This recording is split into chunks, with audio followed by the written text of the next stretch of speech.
Welcome back. Let's start paper 4 of A2 level chemistry, May-June 2025, variance 44. We have done variance 41, 42, and 43 in the previous classes. Let's talk about variance 44 today, okay? Question number 1. Describe the trend in the thermal stabilities of carbonates of group 2 elements. Explain your answer.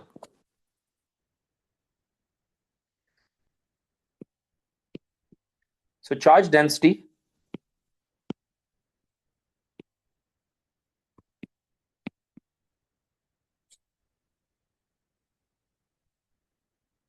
and polarization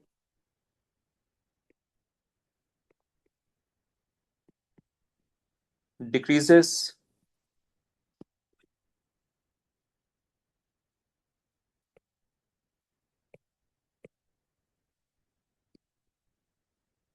down the group as ionic radius increases.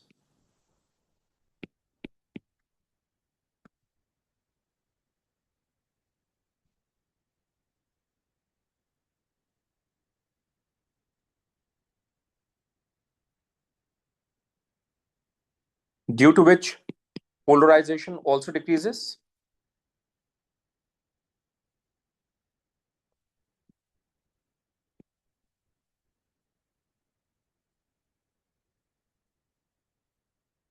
Polarization or polarizing power of cation is the same thing.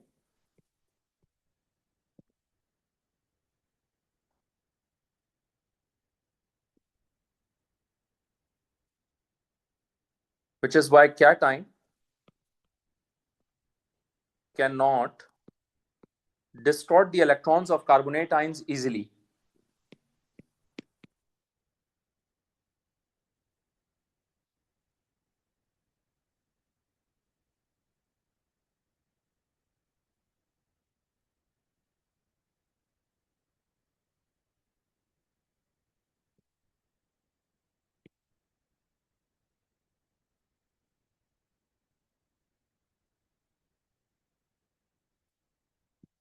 And therefore thermal stability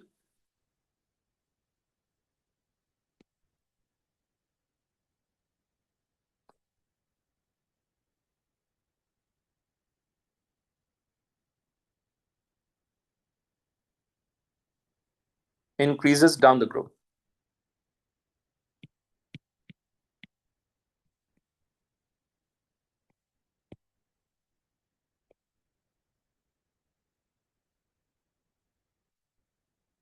Now in the next part, copper 2 carbonate decomposes on heating in a similar way to the carbonates of group 2. Write an equation for the decomposition of copper 2 carbonate. By the way, copper 2 carbonate has a green color, and this decomposition is basically endothermic in nature. All right. So equation is going to be copper 2 carbonate is decomposed on heating. It will turn to copper 2 oxide and carbon dioxide. And by the way, copper 2 oxide has a black color. Just remember that, okay?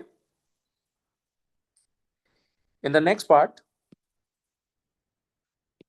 complete the electrons in boxes diagram to show the electronic configuration of copper 2 ions. Guys, copper has an atomic number of 29. So the short form of electronic configuration is going to be argon, and then 3d10, and then 4s1. Since copper 2 ion has 2 plus charge, which means 2 electron needs to be lost from the valence shell. So 1 electron is lost from 4s orbital, and 1 electron is removed from the 3d orbital. So 3d contain only 9 electrons. So let me distribute 9 electrons here. 2, 4, 6, 8, and this one is 9. Now 4s and 4p will remain empty, okay? There are 5 different 3d orbitals. Sketch the shape of 3d z square orbital in figure 1.2. Okay, 3d z square is easy. We have done this shape in the class. We need to mention the color of the orbital like this, okay? In the next part, copper can form stable complexes in +1 and +2 oxidation state. Explain why transition elements have variable oxidation state. Uh, First of all, electrons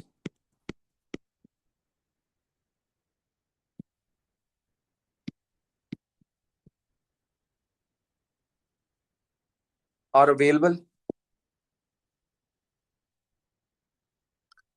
in both 4s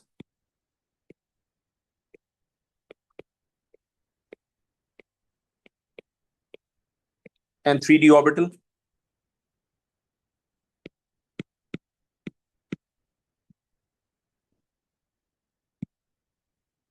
And then close energy gap between 4s and 3d orbital. So due to the close energy gap, it is energetically feasible for the removal of electron both from 4s and 3d orbital, which is why transition elements have variable oxidation state. Let's move on to the next page. See part 1. 1,2-diaminoethane. Its structure is given, represented by En. It is also called ethylene diamine. Connects as a bidentate ligand. What is mean by the term bidentate ligand? Bi means two, dentate means donate karna. So donate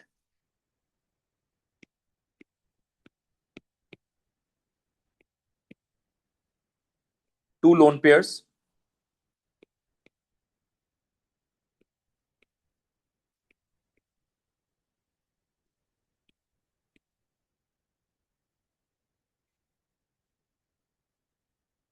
To the transition metal ion, so that two dative bonds are formed.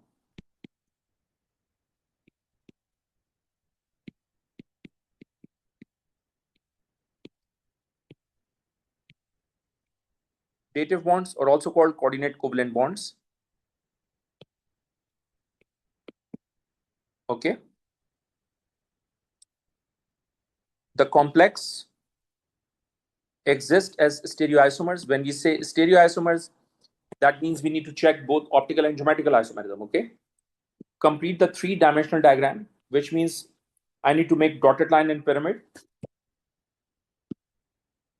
to show the three different stereoisomers of this compound. The En ligand is represented by this symbol. So first of all, let me draw a dotted line and pyramid for 3D geometry.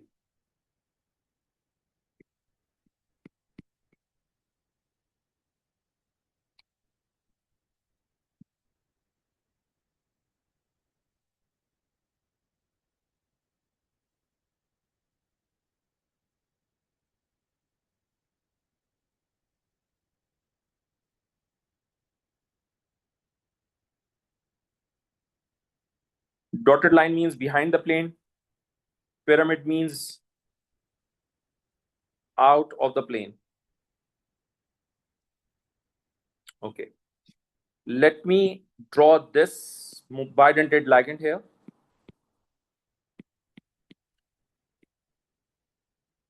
This is the first bidentate ligand. And this is the second bidentate ligand. And this is water molecule. Make sure that oxygen needs to be bonded with this copper metal, okay? Because oxygen has lone pair. So technically oxygen donates its lone pair to the copper metal ion. And so a dative bond is formed. Let me draw this mirror image of this complex sign. So mirror image going to be like this.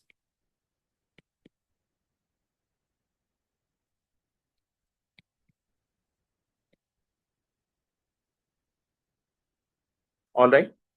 And water needs to be like this.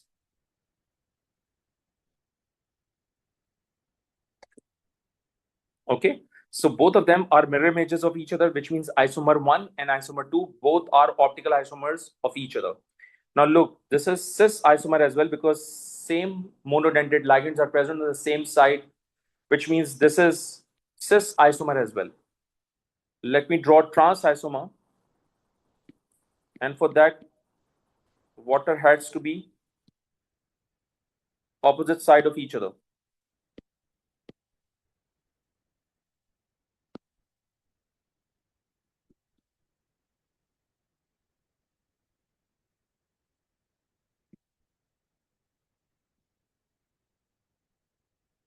Okay. So isomer 1 and isomer 2 both are optical isomers of each other because they are mirror images of each other. Now isomer 1 and isomer 3, or you can say isomer 2 and isomer 3, are geometrical isomers of each other because this is cis and they are technically trans. Okay. So whenever we have two monodentate ligands and two bidentate ligands, we can have both geometrical isomerism and optical isomerism. That's what we have done in the class. I hope you remember that. The next part of the question is, state the different types of stereoisomerism shown by this complex sign, optical and geometrical.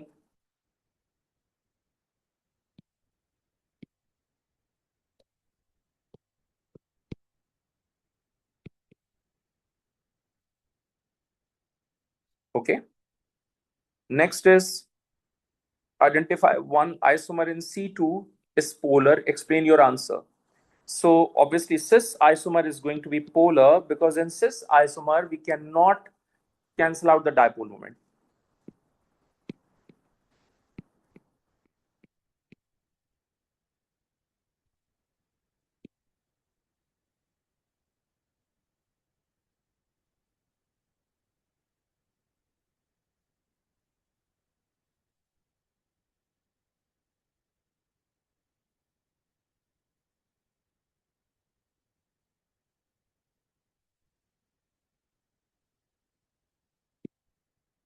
In cis isomer.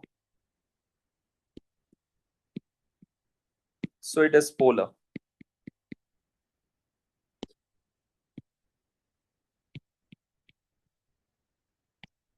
Okay. The mineral ore cryolite contains single anion, which is a complex ion. By the way, in this cryolite, we have two different ions. The first one is cation, which is represented by Na positive. And the other one is AlF6 ions, which has a charge of 3 minus. All right.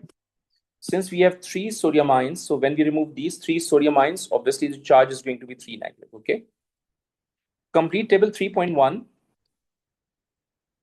to suggest the formula of the complex ion and to identify the ligands present in this complex compound. The complex ion in this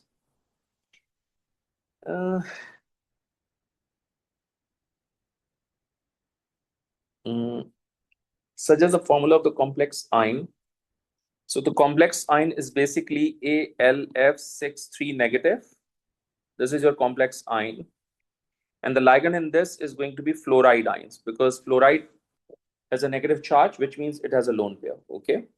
And which means it donates its lone pair to the metal ion and therefore it will act as a ligand. Now the next part of the question is, when a solution of aluminum oxide in molten cryolite is electrolyzed, aluminum metal is formed at cathode, and the equation at cathode is given. Calculate the maximum mass of aluminum produced when a current of 1.5 ampere is passed through the solution for 30 minutes.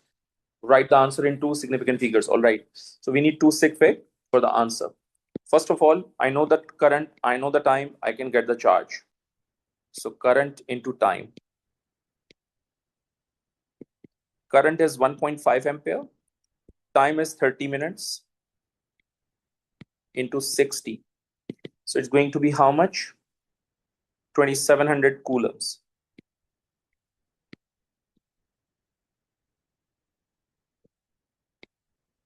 Okay, let me get the number of moles of electrons. So for mole of electrons, I'm going to use charge over Faraday constant. Charge is basically 2700 and Faraday constant is 96500. So the moles of electrons is going to be 0.02797.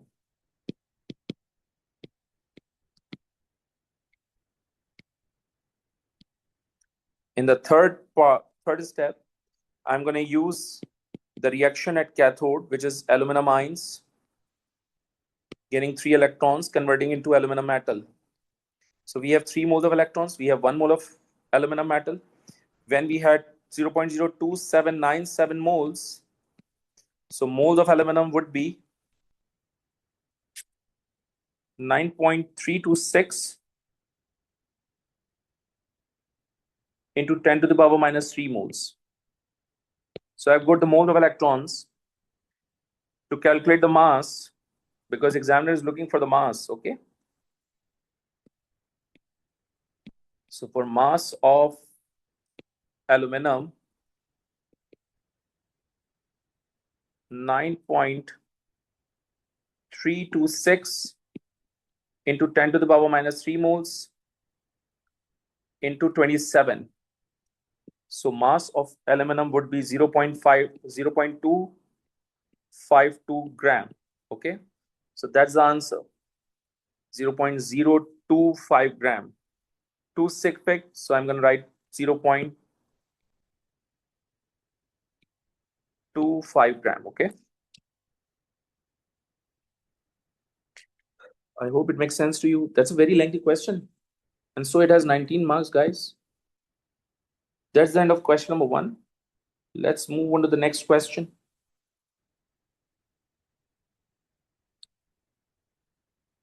Anhydrous barium chloride can be obtained from the hydrated salt as shown in reaction 1. Hydrated salt are those which has water of crystallization, okay? So this salt is hydrated salt because it has water of crystallization, and water of crystallization is represented by this symbol, all right? So when it is treated with thionyl chloride, it will turn to barium chloride, sulfur dioxide, and HCl. Describe one observation when reaction 1 is carried out. Obviously, misty fumes is given off.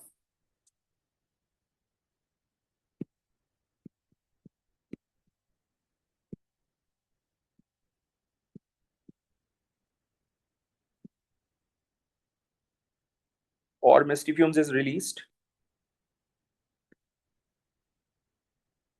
Now the next is define the term entropy. Disorderness of the system.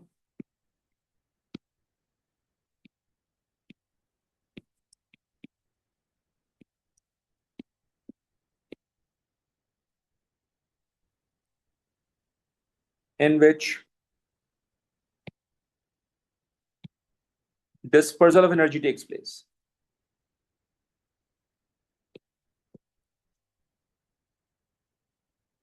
And arrangement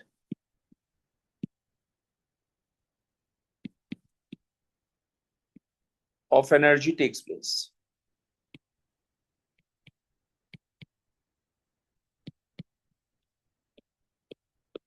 Okay. The entropy change for reaction 1 at 25 degrees Celsius is plus 768. Why standard entropy change has large positive value? See, we have solid here, so it has a lower entropy value. We have gaseous molecules here, so it has a higher entropy value. So because of the more number of moles of gaseous molecules on the product side, entropy value is large and positively. ठीक है?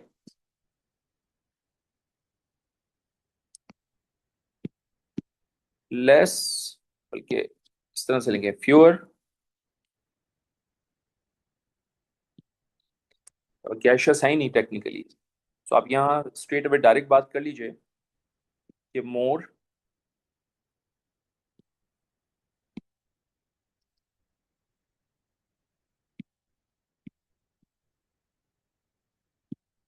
gaseous molecules on the product side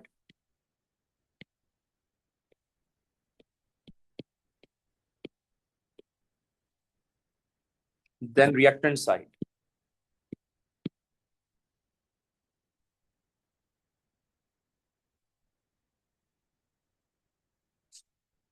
Hence,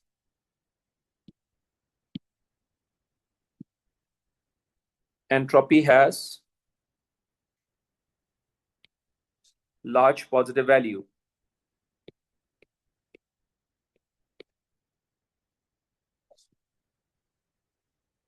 Table 2.1 shows the enthalpy changes of formation for the compound in reaction 1. So standard enthalpy change of formation data is given. Examiner is looking for the standard Gibbs free energy change. See, guys, the standard Gibbs free energy change has an expression like this.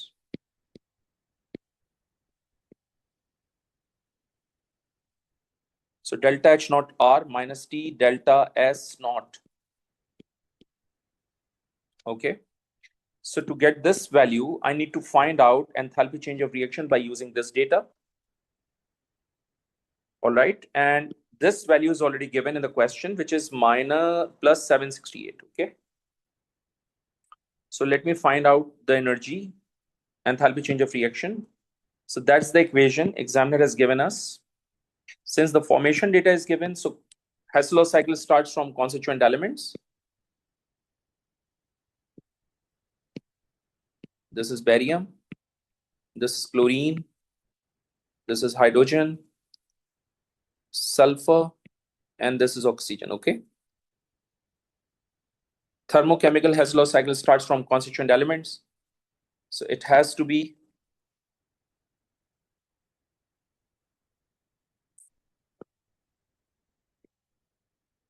upwards arrow. Hydrated barium chloride has an energy of minus 1460. Thionyl chloride has an energy of minus 246. We have 2 moles in the equation, so multiply by 2. Barium chloride has an energy of minus 859. Sulfur dioxide is minus 297. Since we have 2 moles, multiply by 2. The value of energy is minus 92. Since we have 4 moles, so into 4. So we need to find out the value of this X. So these 3 values are positive, while these 3 values are negative, and we need to equate them equals to 0 so that we can find the value of this. So let me arrange the values, because values arrange करने का 1 mark होता है. X plus minus 1460 plus minus 246 times 2 minus 859 minus 297 times 2 minus 92 times 4 equals to 0. Then X equals to plus 131.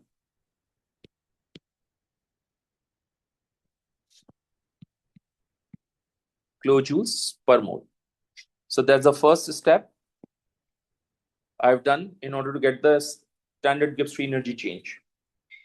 Now let me apply the formula in the next step.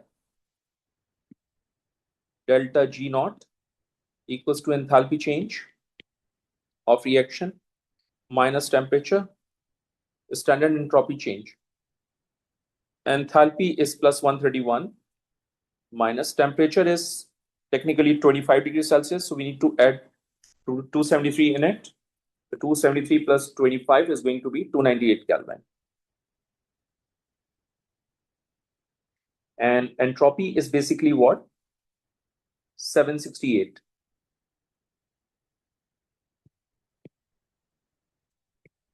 And divided by 1000. Why divided by 1000? To convert this energy into kilojoules. Because this is also in kilojoules, this is also in kilojoules. It has to be in kilojoules also, which is why we need to divide this value by 1000. So the standard Gibbs free energy change for this is going to be how much? Let me calculate. It's minus 97.9.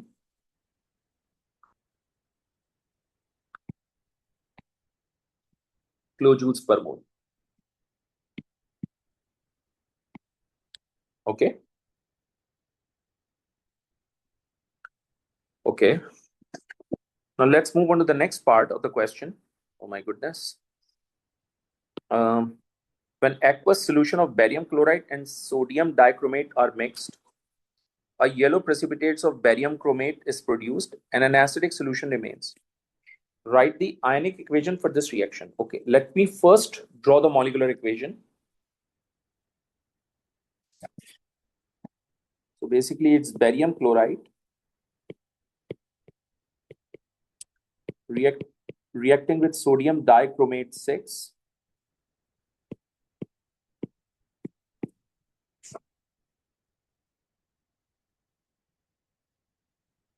Okay. It will turn to barium chromate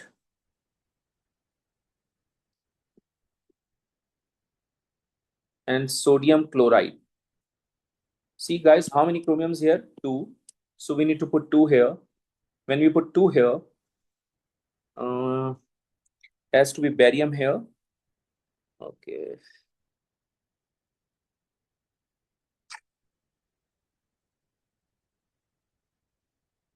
How many? There is no hydrogen actually.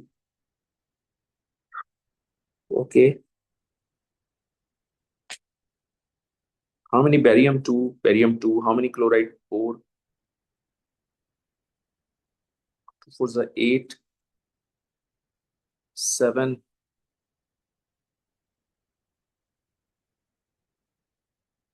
I'm surprised.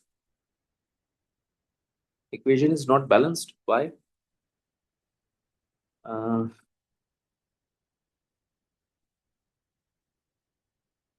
okay, chloride ions and sodium ions technically spectator ions, so they will cancel out with each other. So we have barium ions here. Then we have dichromate 6 ions here, converting into barium chromate, which is BaCrO4. How many chromiums here? 2. So we need to put 2 here. How many barium there? 2. We need to put 2 there. Okay. Uh,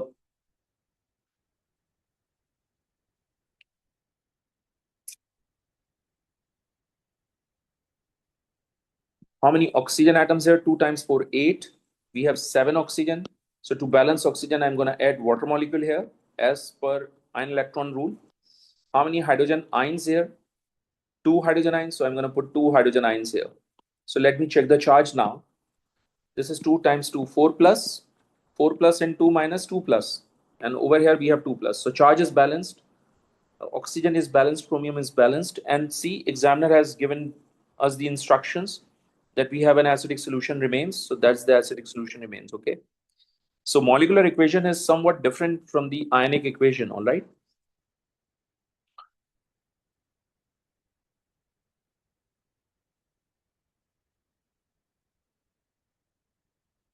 I can make the molecular equation now.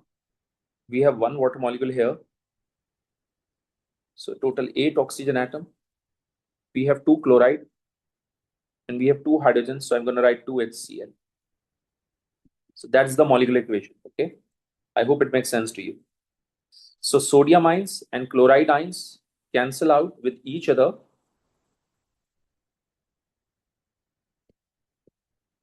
So remaining equation has to be like this. Okay. Why barium chromate is colored?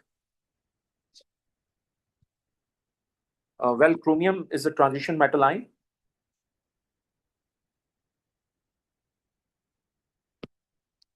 So D generate D orbital.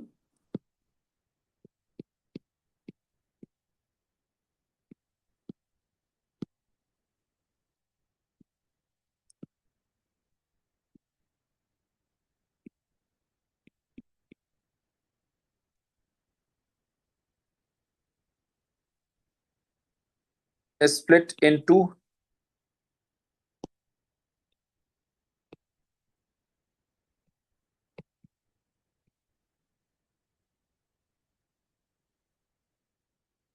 different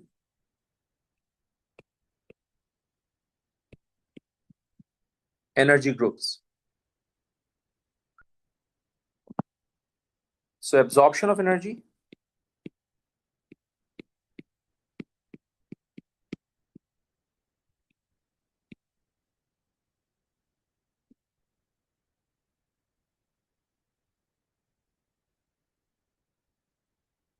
for DD electronic transition,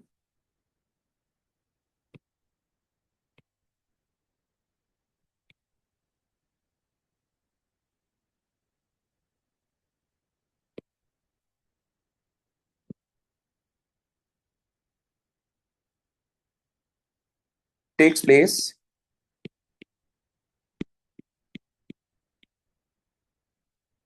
in the visible spectrum.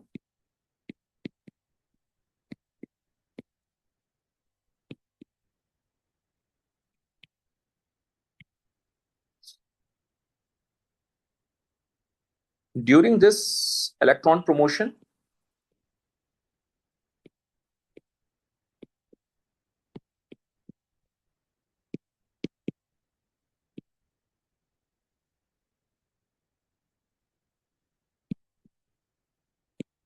certain wavelengths are not absorbed.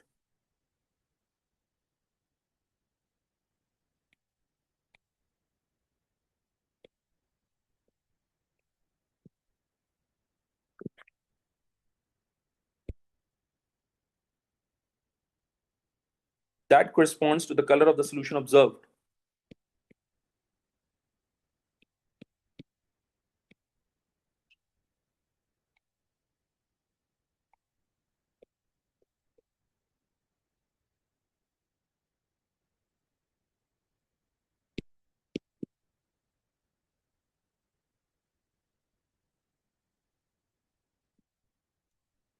All right. Whew. Barium sulfate is least soluble of group 2 sulfates. Explain the trend in the solubilities of the group 2 sulfates. Now, first of all, charge density decreases down the group.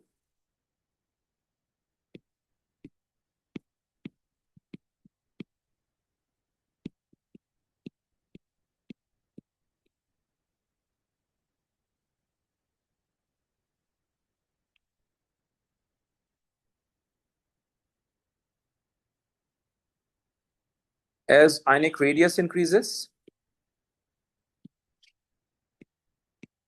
When charge density decreases, obviously lattice energy and hydration enthalpy both decreases.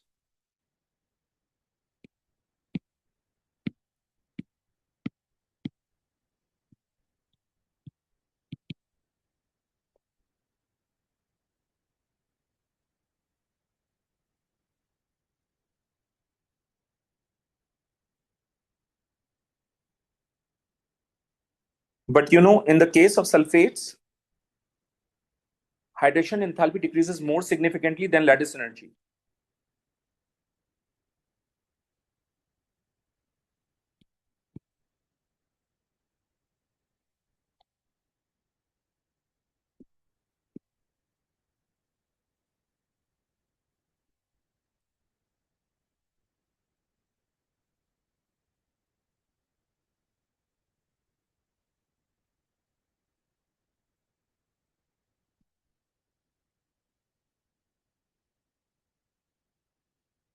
All right. Which is why standard enthalpy change of solution is endothermic. Standard enthalpy change of solution is endothermic. Hence,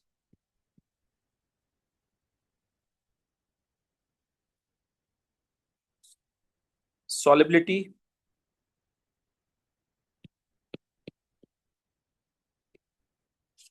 of group 2 sulfates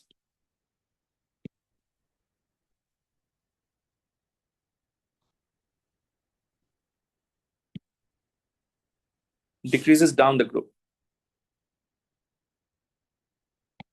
Now, the main question here is why hydration enthalpy decreases more significantly than lattice energy? So I've told you in the class that it's because of the bigger ionic radius of sulfate ions. So because of that bigger ionic radius, a smaller cation cannot hold bigger sulfate ions. Okay.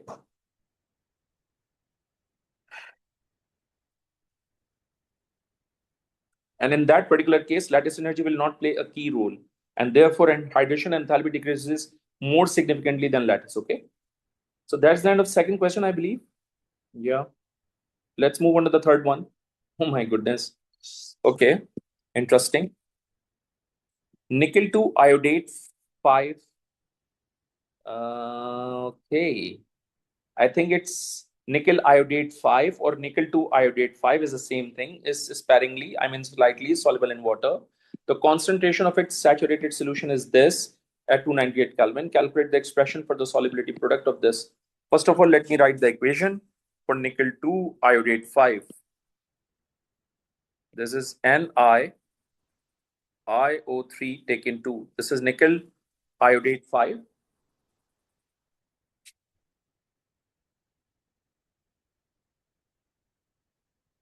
It will turn to nickel ions and 2 iodate 5 ions. Okay. On the basis of this, I can write the solubility expression. Its concentration of nickel ions, charge has to be inside the bracket, and concentration of iodate 5 ions, which is IO3 negative, and number of moles has to be in the power, so square.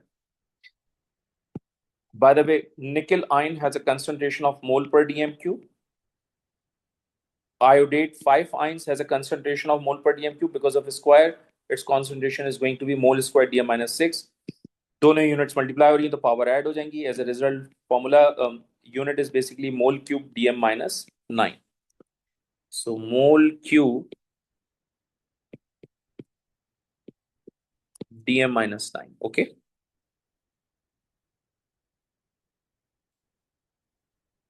Calculate the numerical value of the KSP of nickel 2 iodate at 298 Kelvin. Okay. Let me copy this equation.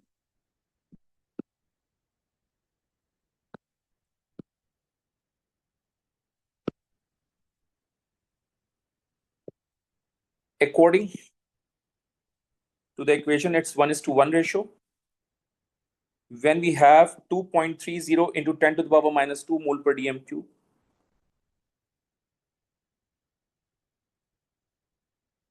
the concentration of nickel ion will remain same.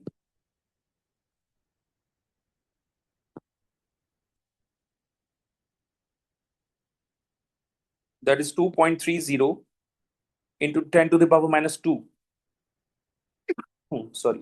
Mole per dm cube. Guys, look, according to the equation, both of them has 1:2 ka ratio, right? So when we have this much concentration of nickel 2 iodate, how much amount of iodate 5 ions?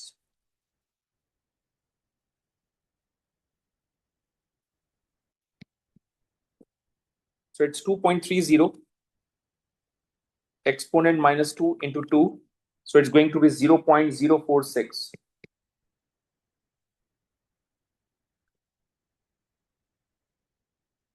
Mole per dm.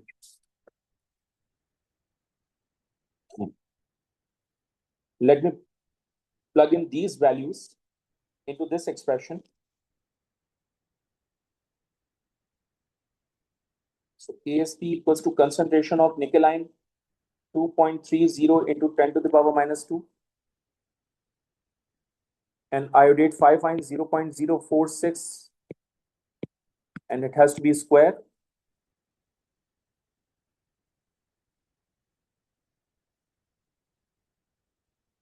So value is going to be 4.87 into 10 to the power minus 5.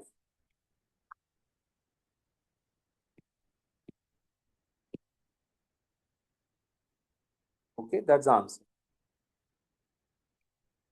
Next part, an electrochemical cell is set up as shown in figure 3.1. The relevant standard electrode potentials for this electrochemical cell are shown. This half cell has a higher value of standard electrode potential, and this copper half cell has a lower value of SEP. All right. Use this information to calculate the value of E0 cell. State which electrode is positive. To get the E0 cell, I'm going to apply the formula, or I'm going to use the formula.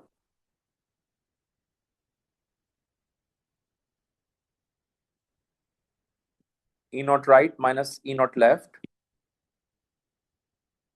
E0 right is basically plus 1.19 minus plus 0.34. So E0 cell value is going to be plus 0.85 volt.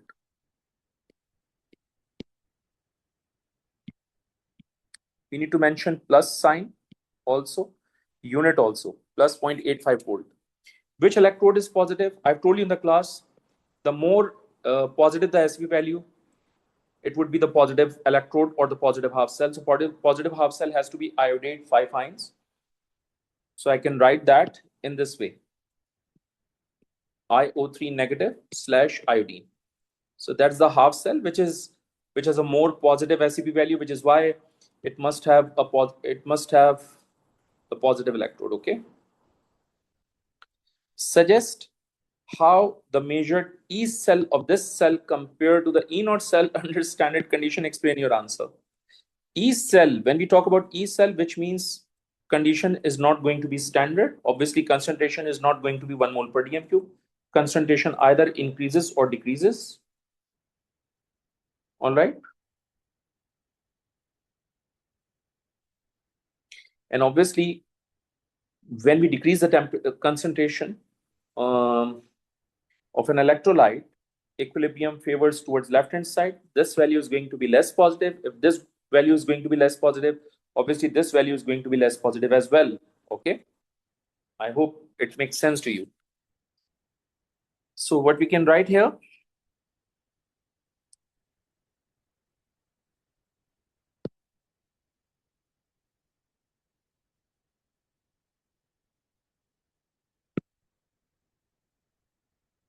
As concentration of IO3 negative decreases,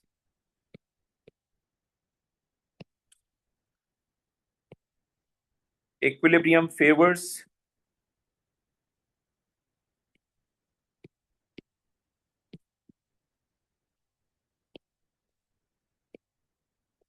towards left-hand side. If equilibrium favors towards left-hand side, obviously this value is going to be less positive. If this value is less positive, obviously the E naught cell, I mean this value is going to be less positive also. So E cell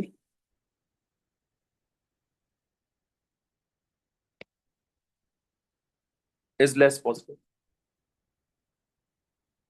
Okay, I hope you get the point. Next part of the question. Complete table 3.1 by placing one tick to indicate how each cell of this cell changes when a small amount of nickel 2 sulfate is added to the beaker containing nickel 2 iodide and iodine in figure 3.1. Explain your answer. So technically, I'm adding nickel 2 sulfate, which is soluble salt, because it is aqueous. Okay. So when we add nickel 2 sulfate in this beaker, obviously the concentration of nickel ion increases. The concentration of nickel ion increases. This favors the equilibrium towards left-hand side. If equilibrium favors towards left-hand side because of common ion effect, obviously the value becomes less positive. Okay.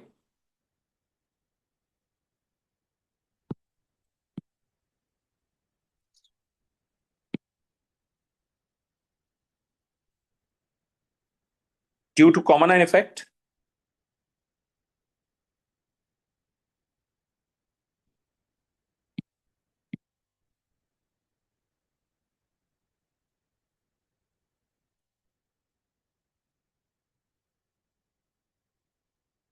concentration of nickel 2 ions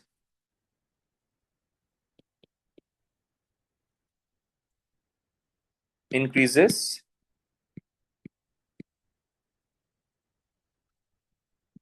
This favors equilibrium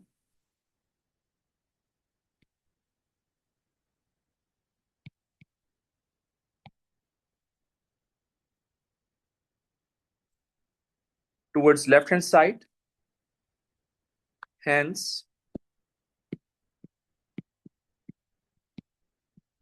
value becomes less positive.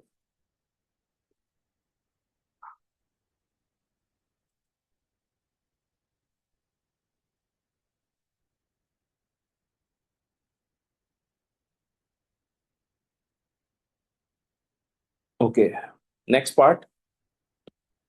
In solution, iodic 5 acid ionizes as shown. The pH of 1 mole per dm cube HiO3 is 0.47. Calculate the concentration of hydrogen ion in mole per dm cube. in 1 mole per dm cube HiO3.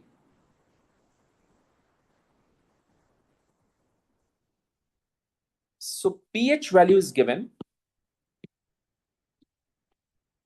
and we need the concentration of hydrogen ion. So I'm going to apply this expression, pH equals to minus log concentration of hydrogen ion. We know the value of pH, which is 0.47.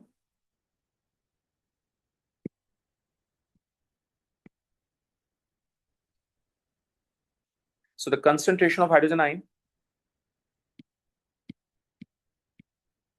is going to be 0.339 mole per dm cube.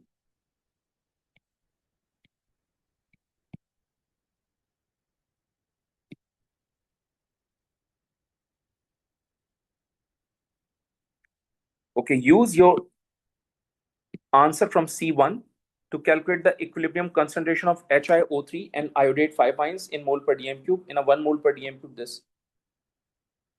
Okay.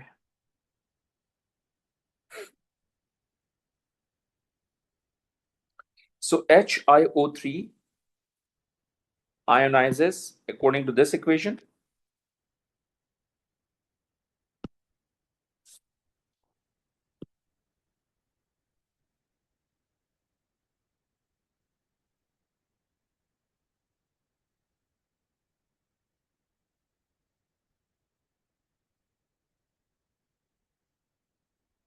Okay. So the initial amount of HiO3 is 1 mole per dm cube. It's given. And the initial amount of H plus and IO3 negative will remain 0. Now at equilibrium,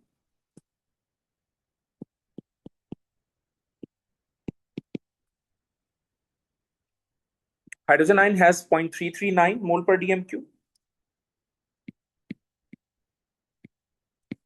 So because of 1:1 ratio, iodide 5 ions have the same concentration. Now initially we have 1 mole per dm cube and 0.339 would be the reacted amounts. So the more amount at equilibrium is going to be 0.661.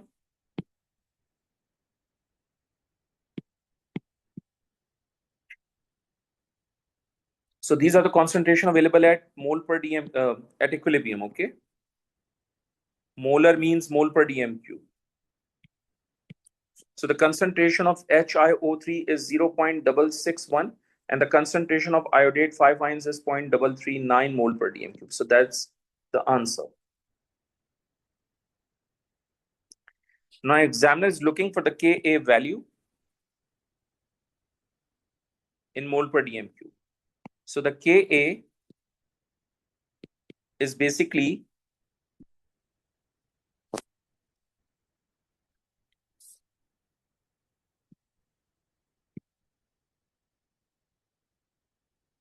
concentration of hydrogen ion, concentration of IO3 negative ion over concentration of acid.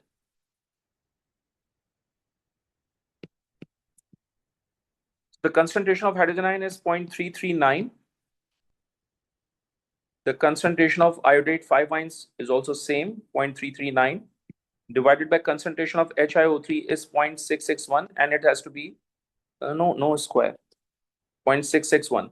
So the value of Ka from this is going to be 0.174. This unit is cancelled out with this unit, but this unit will remain. So unit is going to be mole per dm cube, okay?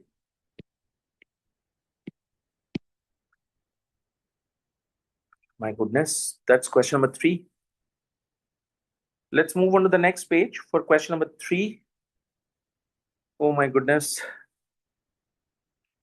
The Dushman reaction is the reaction between iodate 5 ions and iodide ions in acidic solution. That is going to be the redox reaction, I believe. The rate equation for this reaction is given, which means with respect to IO3 negative is first order, while iodide and hydrogen ion have second order reaction because of this power. Okay. The rate of this reaction is investigated in a buffer solution. That's very important because इससे पहले हमने कभी भी buffer solution के अंदर investigate नहीं किया rate of reaction को. The initial concentration of iodate 5 ions, iodide ions, and hydrogen ions are given. Under these conditions, the initial rate is given also. Define buffer solution.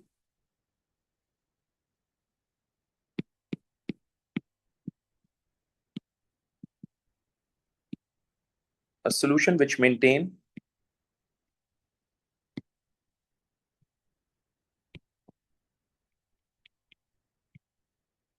its pH fairly constant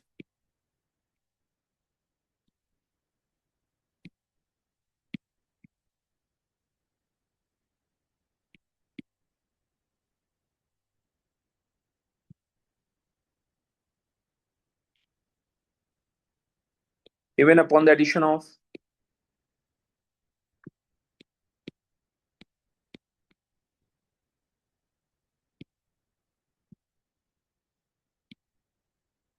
small amount of alkali or acid.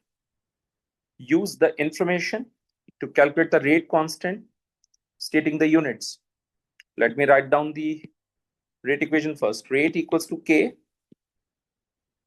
concentration of iodate 5 ions, concentration of iodide ions, and concentration of hydrogen ions.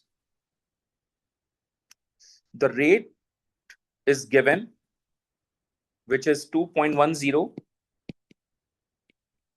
into 10 to the power minus 2. K will remain as it is. The concentration of iodate ions is 0.5. The concentration of iodide ions is basically 1.00 into 10 to the power minus 3 square. And the concentration of hydrogen ion is also same, which is 1.00 into 10 to the power minus 2 square. So the value of K from here is going to be how much? That's 4.2 into 10 to the power, I think 8. Unit. Yes, unit is very, very important. Unit is very, very important. The unit of rate of reaction is mole per dm cube second inverse.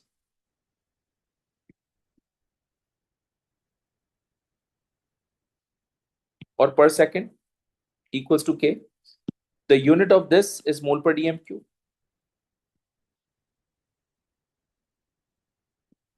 Because of square, the unit of iodide ions is mole square dm minus 6. And because of power square, the constant unit of hydrogen ion is also mole square dm minus 6. Okay.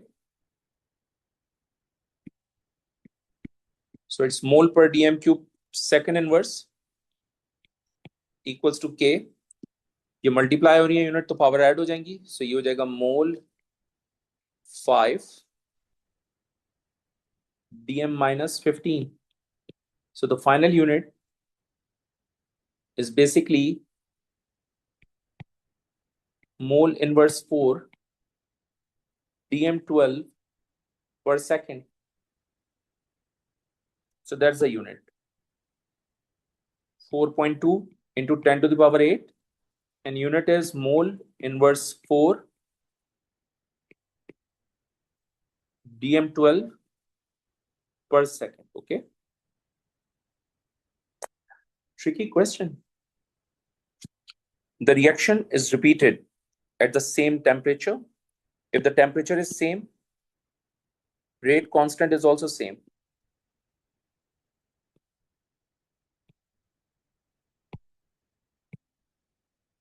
Okay. With the same initial values of iodate ions and iodate 5 ions,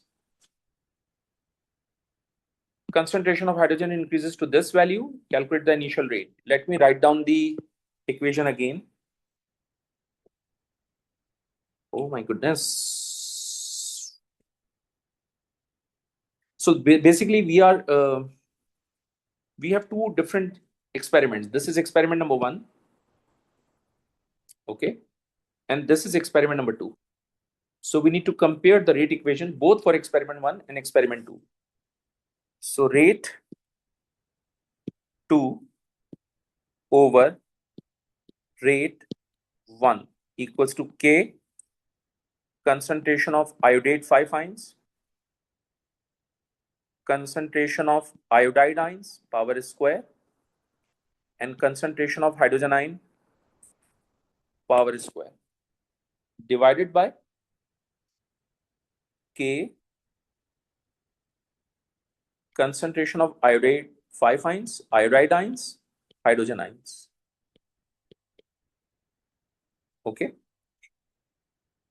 I need to find the value of rate 2 because I know the value of rate 1. See guys, K is cancelling out with each other because temperature constant, so rate is constant. So these two values cancel out with each other. Same initial values of this and this, which means they will cancel out with each other also. So this equation is going to be like this: rate 2 over rate 1 equals to concentration of hydrogen ion over concentration of hydrogen ion. This is for experiment 2, this is for experiment 1. Okay. Let me plug in the value rate 2. I need to find the value of rate 2, and the value of rate 1 is 2.2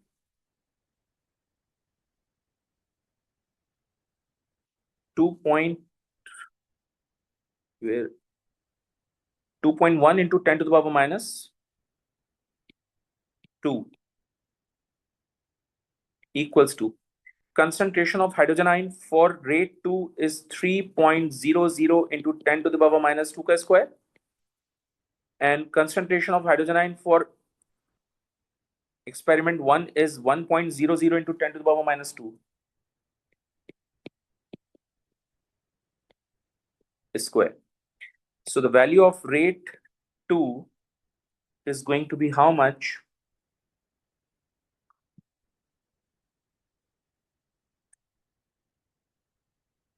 This is going to be 9 into 2.10 into 10 to the power minus 2.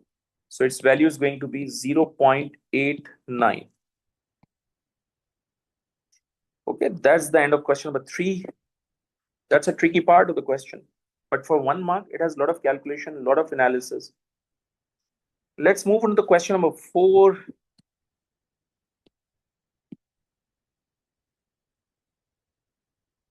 Oh, organic section, my favorite. Table 4.1 shows the structure of the section of 3 polymers X, Y, and Z. Each polymer is made from only one type of monomer. Okay. See, guys, this is amide linkage, which means it is a condensation polymer. In this bond continuation, there is no amide and ester linkage, which means this polymer is going to be addition polymer. This is ester linkage, which means this polymer is going to be the condensation polymer. So X and Z both are condensation polymer, and Y is basically addition polymer. So X is condensation polymer.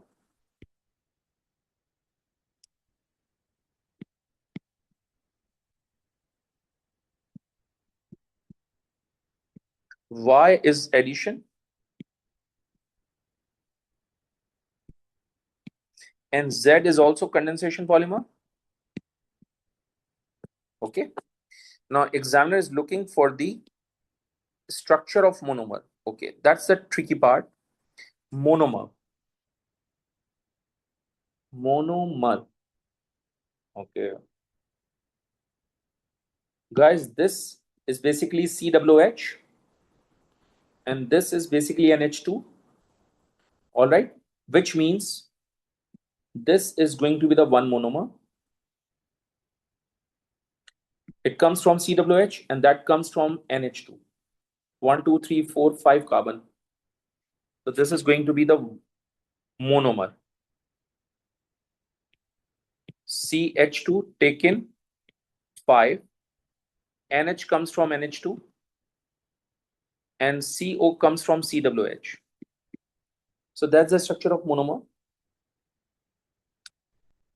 Or you can write like this.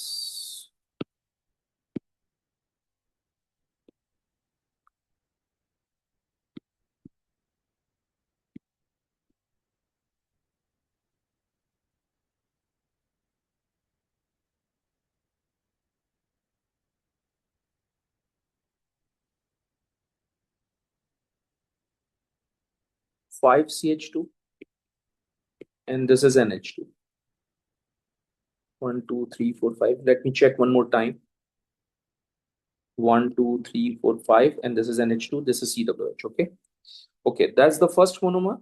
Addition polymerization के लिए monomer. अब check करें. This is the monomer. और ये monomer बार-बार repeat हो रहा है. Same monomer is repeating again and again, which means this is going to be the monomer. And in this monomer, I need to make double bond between these two carbon atom. Okay. CH, CW, CH3. Okay. So it's basically CH, single bond CH2. This is COO and CH3. And to satisfy the valency of carbon atom, we need to make double bond here. Okay. So that's the monomer. In Z, this is going to be the monomer. And it's the same monomer which is repeating again and again. Okay. So this is the monomer in which it comes from OH group and it comes from carboxylic acid group. CH3.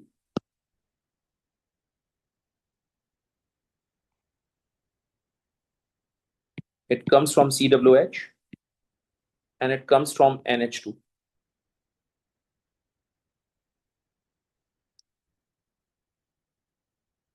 Not NH2, it's OH.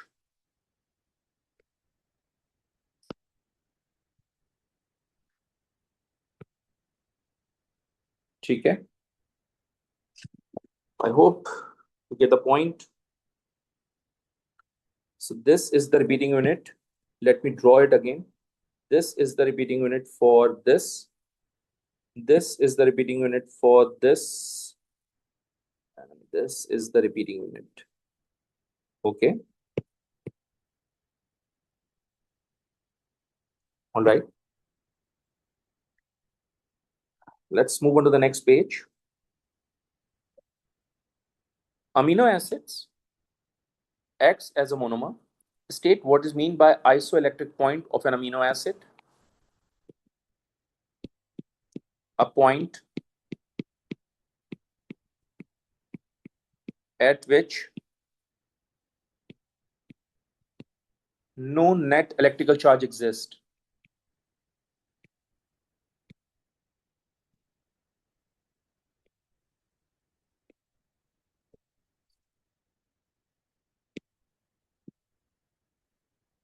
Okay. Electrophoresis can be used to separate and identify amino acids. Table 4.3 shows information about the three amino acids, glycine, lysine, and glutamic acid. Okay, this is the structure of glycine, this is lysine, and this is glutamic acid, and these are the isoelectric point pH. In part 1, the mixture of three amino acids is analyzed using a buffer solution of pH 6. See, when we have a buffer solution of pH 6 and the pH of isoelectric point is also 6, so when we have the same pH, it's going to be neutral and will not show any sort of deflection. Okay. If the pH of isoelectric point is greater than the pH of buffer, then obviously protonation takes place and protonation of NH2.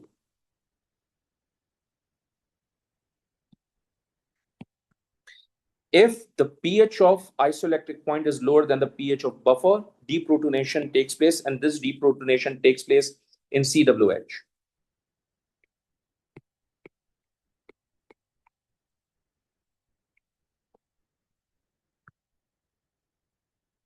All right, everyone. So draw and label 3 spots on figure 4.1 to indicate the predicted position of each of these amino acids. So lysine will remain here.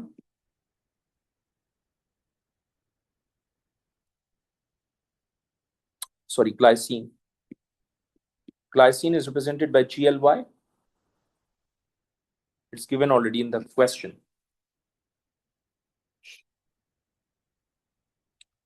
Now this NH2 undergoes protonation, and this NH2 also undergoes protonation, so it will turn to NH3 plus. It will turn to NH3 plus also, which means lysine exists as cation, and so it will deflect towards negative terminal.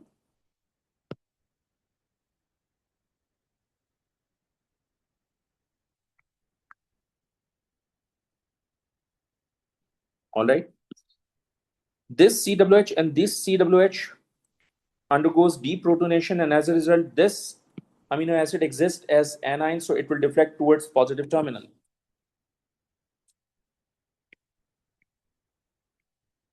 So this is glutamic acid, and this is lysine. Okay. Now look at one thing. Glutamic acid covers the most distance from this reference point, while lysine covers the least distance from this reference point. Okay.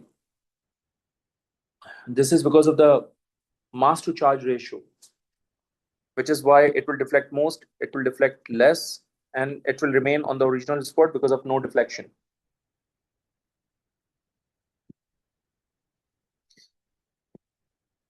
Okay, electrophoresis is repeated using a buffer solution of pH 11.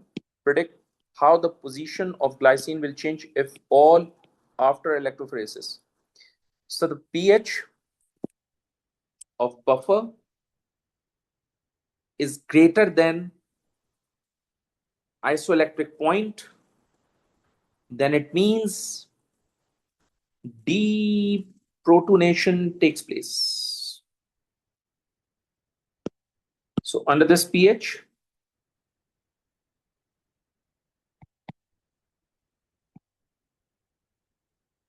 glycine undergoes deprotonation, which means glycine loses hydrogen ion, and so it will turn into a negative ion. And when it will turn to a negative ion, obviously it will deflect towards positive terminal. So under this pH of buffer,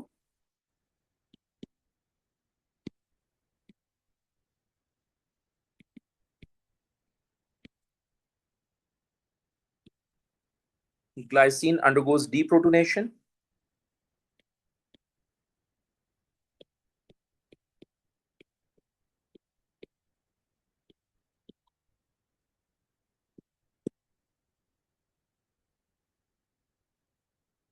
so it will turn to anion, hence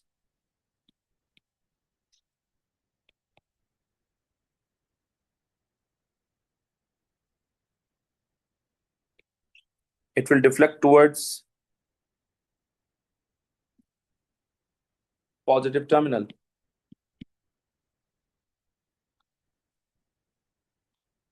Okay.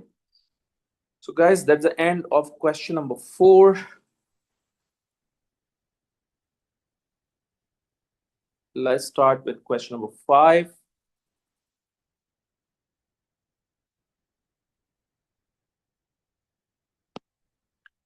A group of drugs known as statins are used to lower cholesterol in blood. Commonly used statin as atorvastatin. My goodness, that's a complex structure. Anyway, this compound breaks down in acid found in the stomach. Draw a line through the bond in this structure that could be broken under acidic condition. Obviously, all amides and all esters can break down in acidic medium. So let me highlight. This is your amide, and that's the only structure which can hydrolyze in the presence of acidic medium, right? An examiner is looking for a line. I've made the circle.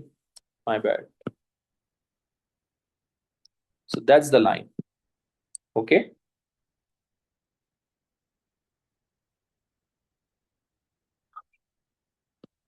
By referring to the structure, explain why this compound dissolves in water because of the presence of hydrogen bonding, because OH group is available, CWH group is available.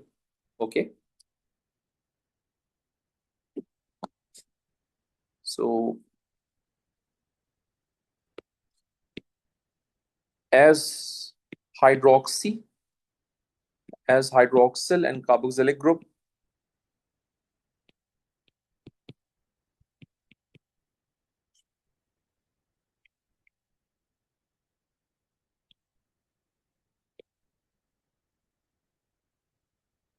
Are present.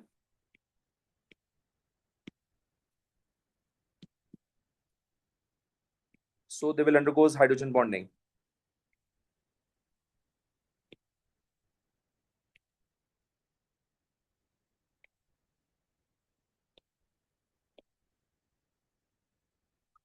Complete the molecular formula of this compound. Count carbon atom. 1, 2, 3, 4, 5, 6, 6, 7, 8, 9, 10, 11, 12, 13, 14, 15, 16, 17, 18, 19, 20, 21, 22, 23, 24, 25, 26, 27, 28, 29, 30, 31, 32, and this one is 33. So we have 33 carbon atoms. Hydrogen is already given. How many nitrogen atoms? 1, 2 nitrogen atoms. 1 fluorine atom. And how many oxygen atoms? 1, 2, 3, 4. And this one is 5. So nitrogen is 2. Oxygen is 5. And only 1 fluorine atom, okay?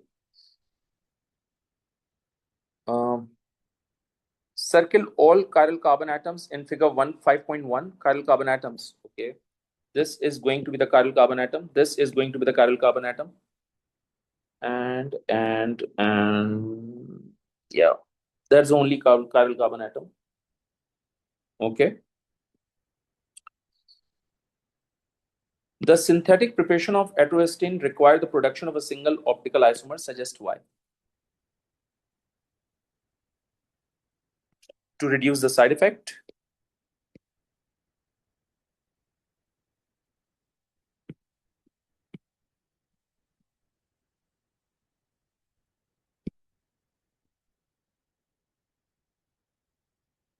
And to make the process cost effective.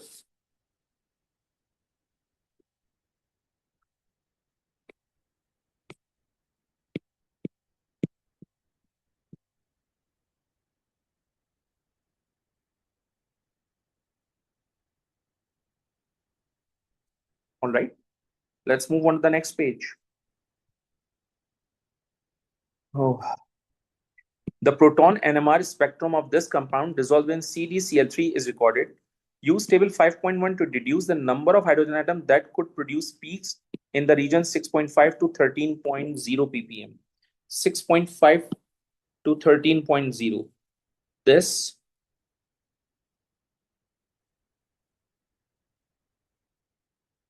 six 6.5 to 13.0. This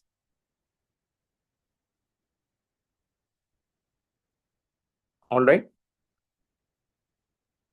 So aromatic rings, carboxylic acid, and also might, because range में exist कर रहा है ना 6 to 13. So अच्छा वहीं लिखना है. The first one is benzene.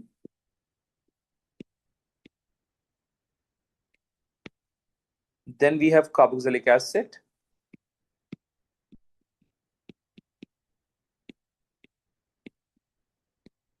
And amide. Okay.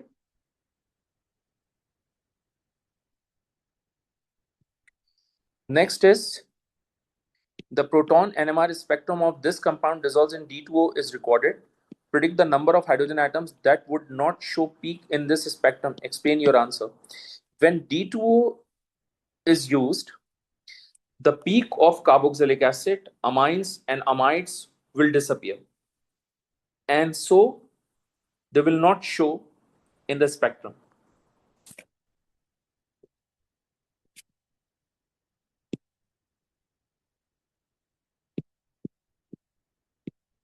So D2O substitutes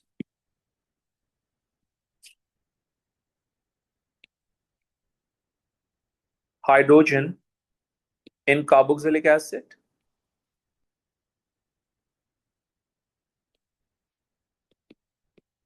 Amines and amides.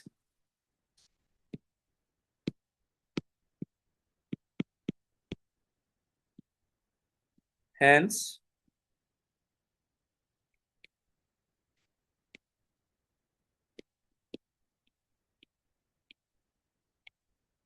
they will not show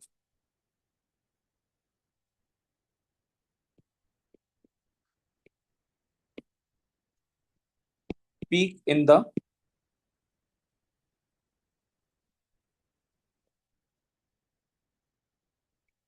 mass spectrum. Okay.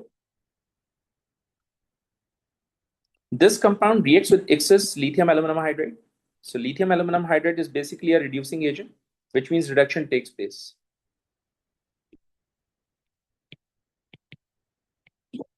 Name all the functional groups in this compound reacts with lithium aluminum hydride. Name the new functional group would be formed in each case. Name the functional group in atorosin that reacts. Amide and carboxylic acid.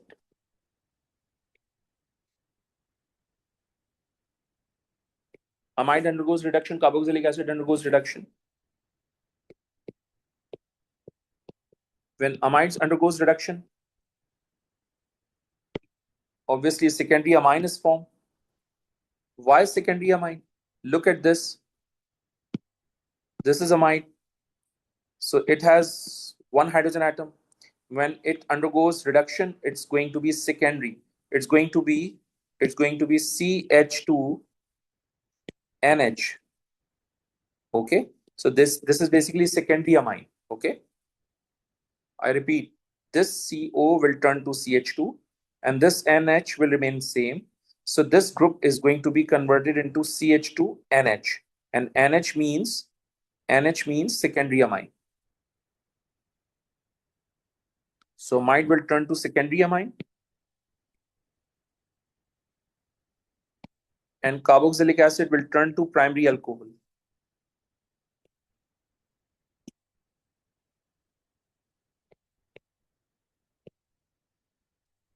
Because lithium aluminum hydride is a strong reducing agent, so it reduces carboxylic acid straight away into primary alcohol. Okay. So that's the end of this question.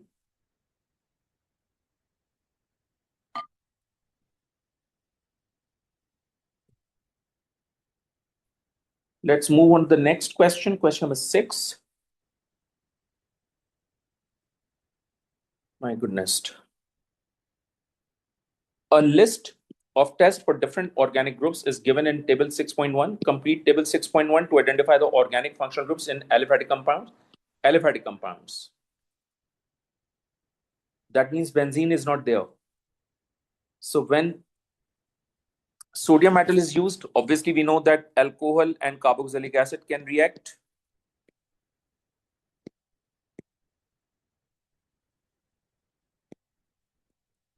When sodium carbonate is used, only carboxylic acid can react.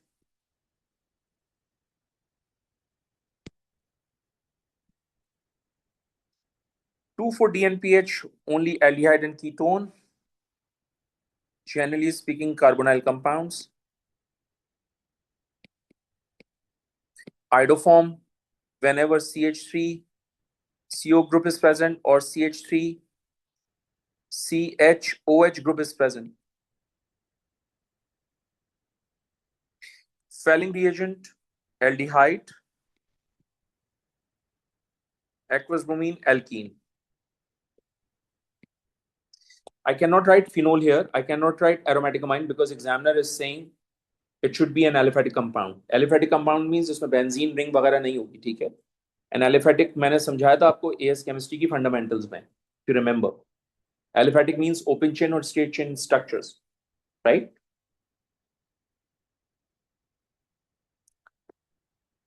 Oh, okay. This compound is an aliphatic organic compound and the major component of lavender oil. Figure shows some reaction scheme involving. Okay, what's going on? Let me check. Oh, these are the possibilities given. Test for different compounds. That's tricky.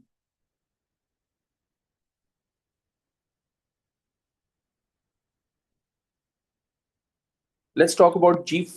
Let's talk about H first, okay? Let's talk about H first because it has only 2 carbon atom. H.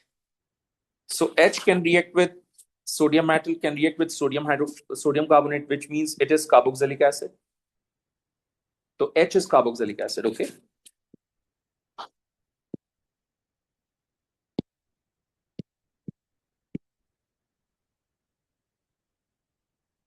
So 2 carbon ka carboxylic acid is basically ethanoic acid.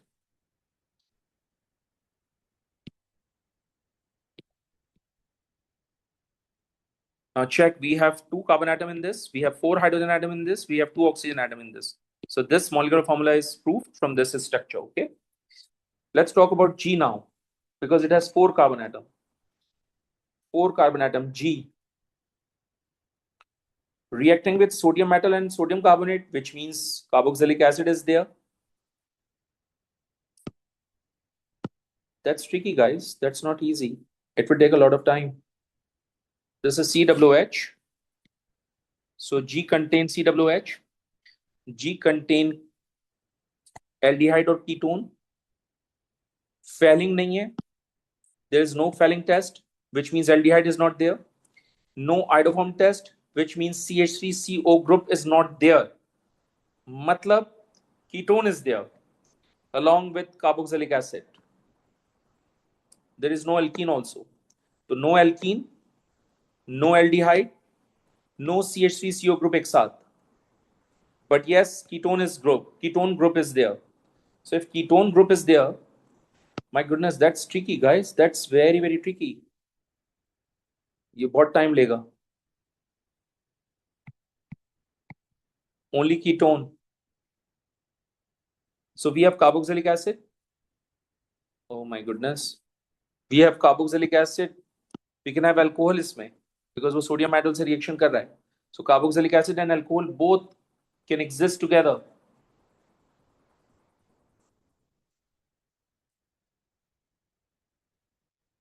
Okay. Carboxylic acid. Oh, that's cool. When this compound is treated with this reagent, these two substances are formed. Reacting with hot concentrated KMnO4 means it has to be carboxylic acid. इसमें alcohol नहीं हो सकता, okay? Because ये reaction जब होता है जब alkene होती है, तो इसका मतलब compound F contain alkene. So when alkene reacts with this compound, obviously carboxylic acid is formed. So G is carboxylic acid along with ketone, right? So we have 4 carbon atoms. 1, 2, 3, 4. We have carboxylic acid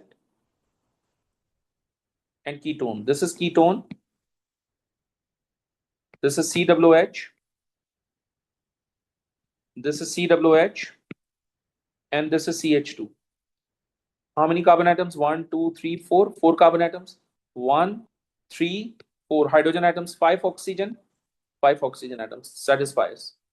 Okay. So we have 2 carboxylic functional group with 1 ketone. मैंने कैसे decide किया कि 2 carboxylic acid होने चाहिए? Because of the more amount of oxygen atom, okay? Because of more amount of oxygen atom, I assume that we have 2 carboxylic functional group. Okay, now from these two structures, I can determine this structure, right? लेकिन F पढ़ लेते हैं क्या है पहले. Let's talk about F. F shows that it could be alcohol and carboxylic acid or even both. And it must be an alkene. So it must have an alkene. No aldehyde, no ketone, and no CH3CO group. So we have carboxylic acid because sodium carbonate ka positive test. We have an alkene. Okay, that's tricky.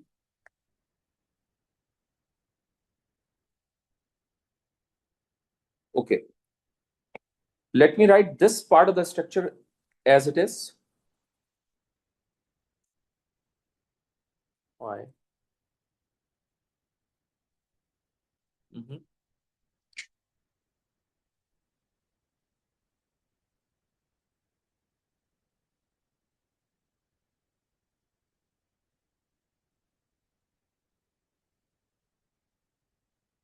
This CH3 will remain as it is.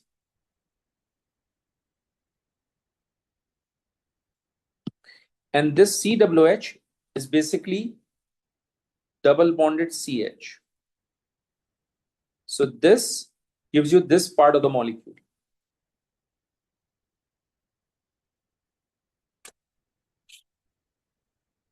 Okay.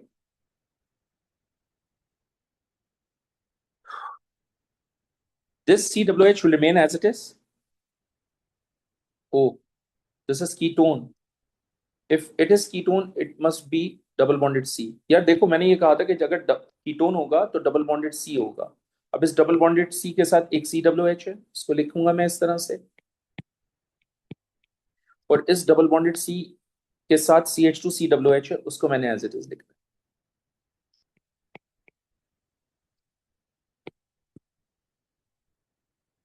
So it will give you the positive test of sodium metal and sodium carbonate, hence proved. It is an alkene. It will give you aqueous bromine. How many carbon atoms? 1, 2, 3, 4, 5, and this one is 6. How many oxygen atoms? 2 plus 2, 4. How many hydrogen atoms? 1, 2, 3, 4, 5, 6, 7, and this one is 8. Hydrogen satisfied. So number of carbon, hydrogen, and oxygen satisfied in this, okay? But that's tricky. That's not easy.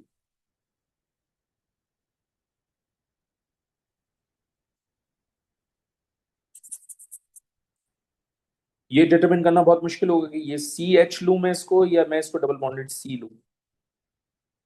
That's tricky.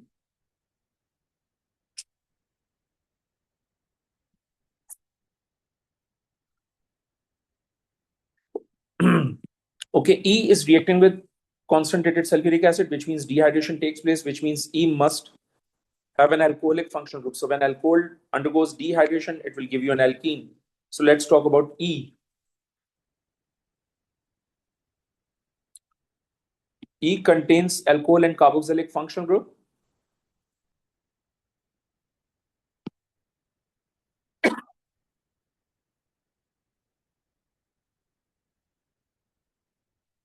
Could be alcohol, could be carboxylic acid, could be both.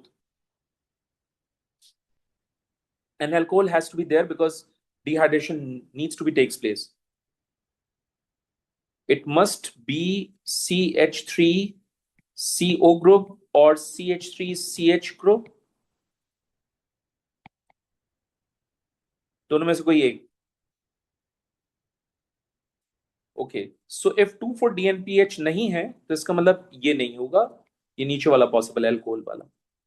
Alkene नहीं है, aldehyde भी नहीं है. Okay, so OH, CWH, CH3CHOH together and aqueous bromine नहीं है तो alkene भी नहीं है. Okay, tricky tricky. ये मैं पूरा structure as it is copy करता हूं. CH2, CWH,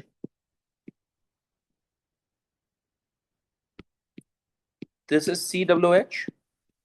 Oh, let me check one more thing. Check करो, यहां पर भी 6 कार्बन, यहां पर भी 6 कार्बन है ना. यहां पर 8 हाइड्रोजन एटम, यहां 10 हाइड्रोजन एटम. इसका मतलब यहां पर नंबर ऑफ हाइड्रोजन एटम ज्यादा है. Okay, how many oxygen atom? 4. How many oxygen atom? 5. So check कर रहे हैं आप. इन दोनों को अगर मैं सब्ट्रैक्ट कर लूं, ये इजी है. C6H10O5 and this is C6H8O4. So how many hydrogen left? 2 hydrogen and 1 oxygen, which means I need to add steam. In this compound, I need to add steam, so I'll get the structure of this. And since it is an unsymmetrical alkene, so I'm going to apply Markovnikov rule. According to Markovnikov rule, OH इसके साथ attach होगा.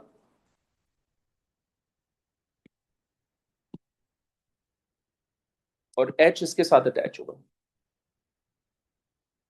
That's the most easiest way of doing these two. इन दोनों को compare करो, answer आ जाएगा. Okay, हो सकता है बच्चा यहाँ पर H लिख दे और यहाँ पर OH लिख दे, ऐसा हो सकता है। अगर ऐसा होगा तो एग्जामिनर मार्क नहीं देंगे, ठीक है, बिकॉज ये अनसिमेट्रिकल एल्कीन है and ये भी unsymmetrical reagent is when these two reagents react together you have to follow the Markovnikov rule.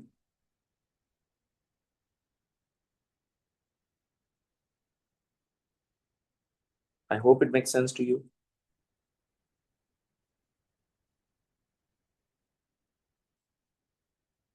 ठीक है। My goodness, oh Allah.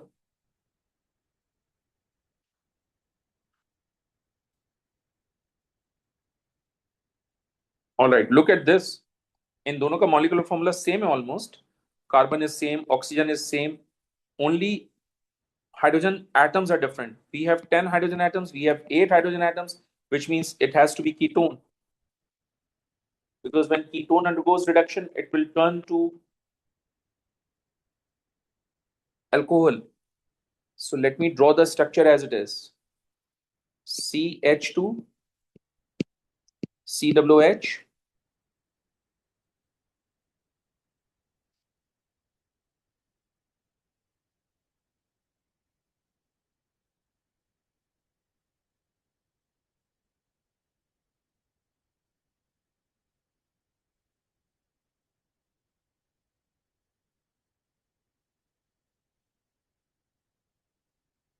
फंस गए थोड़ा सा, क्योंकि अगर ये कीटोन होगा,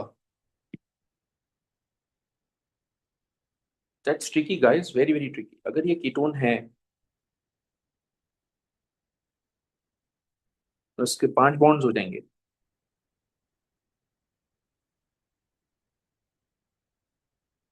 हम्म, इससे पता चल रहा है कि इसका स्ट्रक्चर कुछ ऐसे होना चाहिए। This is OH and this is H। ये पता चल रहा है, इससे पता चल रहा है, क्योंकि अगर मैं इसको कार्बन डबल बॉन्ड ऑक्सीजन बनाते ना तो ये 5 बॉन्ड्स हो जाते हैं, 1 2 3 4 and this one is 5, which is not possible. इसका मतलब OH has to be here and H has to be here, और ये बात इससे पता चल रही है मुझे। So that's very very technical. In examination hall it's very tough guys, मेरे लिए तो टफ है। It has to be CH then COH, it has to be ketone. Now it makes sense. Okay okay. ये तो मैंने अंदाजे से बना दिया है, बट सी देख लेते हैं कि क्या कह रहा है एग्जाम में। ठीक है, सी में क्या कह रहे हैं, अभी डी भी था, सी पे चला गया मैं। चलो सी पे देखो, carboxylic acid is there because both tests are positive. 2,4-DNPH test is positive, iodoform test is positive, इसका मतलब CH3CO group should together, so CH3CO group is together, iodoform test confirm, carboxylic acid sodium and sodium carbonate test confirm. That's easy. There is no aldehyde, there is no alkene. Solve. Let's talk about D. D में कह रहे हैं iodoform का test is positive, 2,4-DNPH test is positive, but there is no alcohol, which means D is ketone. There is no alkene, there is no carboxylic acid, there is no alcohol, only ketone with CH3CO group. Only ketone. 3 carbon atom का ketone is propanol.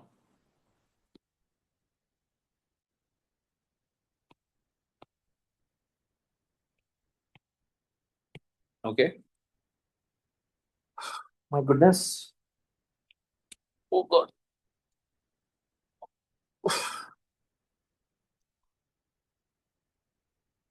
Now I have to find out the structure of this compound. And when this compound is treated with hot KMnO4, you will get these 3 substances: carbon dioxide, carbon dioxide, carbon dioxide. Okay. इसका मतलब it must have an alkene. It must have an alkene. इससे क्या मिलेगा मुझे जरा देखिएगा। C double bond. This is CH3 and this is CH3. If it is ketone, which means it has to be double bonded C, और double bonded C के साथ ये दो CH3 attach कर दिए मैं, ठीक है?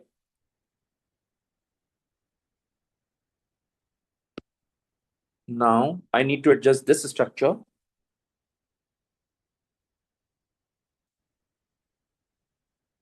It is ketone, which means it is double bonded C.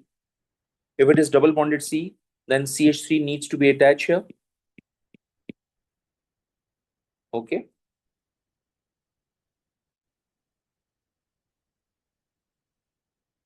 Oh God. Then we have CH with this CH.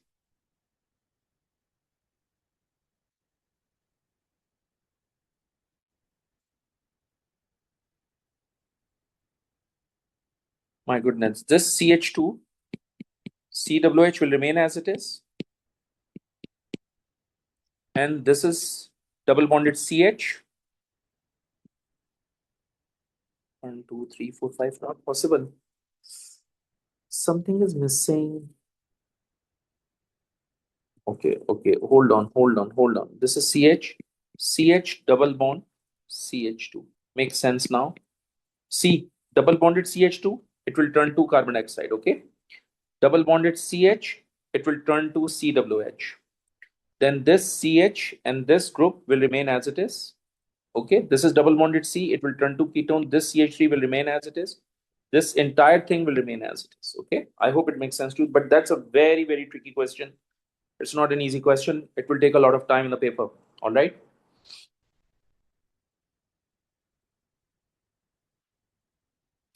But by the way, this is oxidation, this is reduction, this is dehydration or elimination, and this is oxidation again.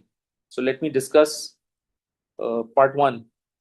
Deduce the functional group present in compound A using both molecular formula of A and B and the reaction of B with Fehling reagent. So A में कौन कौन से functional group हैं? It's alkene and carboxylic acid.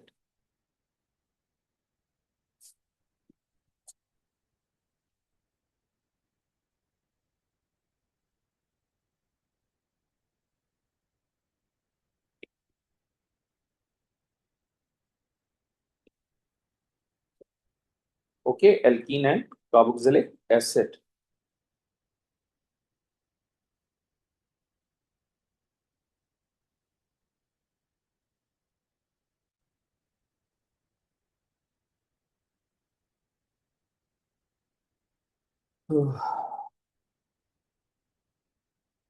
Name the type of reaction that occurs when each of the following conversions from A to B.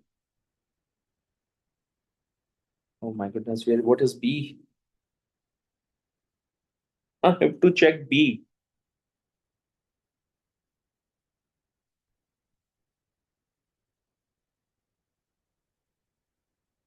B has aldehyde because of these two tests and alkene because of this test. Okay. So alkene is already there, carboxylic acid is there, and aldehyde.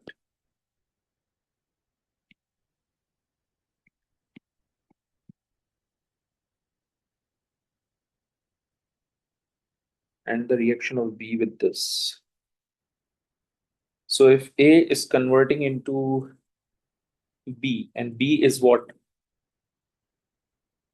Aldehyde and alkene.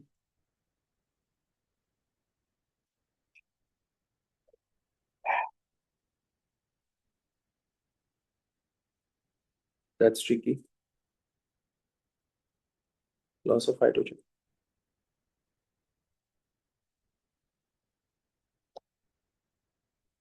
I think CWH is converting into an aldehyde. Okay.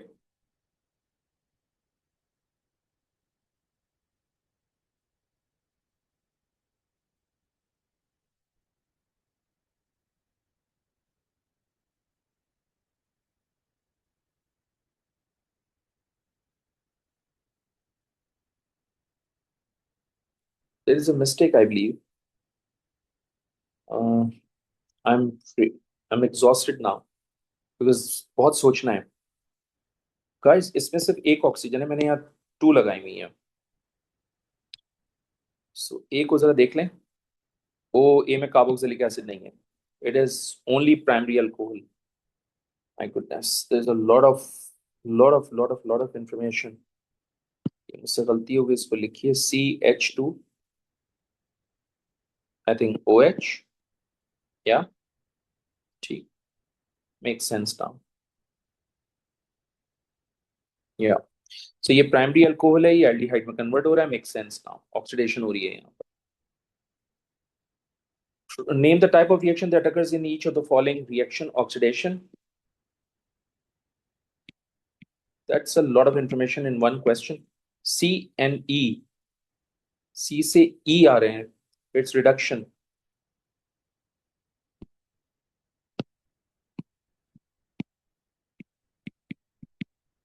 और E से F आ रहे हैं. E से F आ रहे हैं, elimination और dehydration.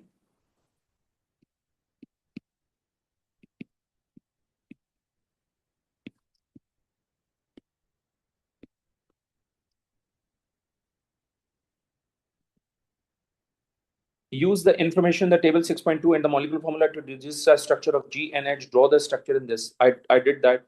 Use the information molecular formula. I did that. I did this question. Finally, I did this question. But this question is extremely intelligent question with lot of analytical skills. Okay. Let's continue question number 7. State the relative acidities of benzoic acid, ethanol, and phenol in aqueous solution. Explain your answer. So benzoic acid is the most acidic one.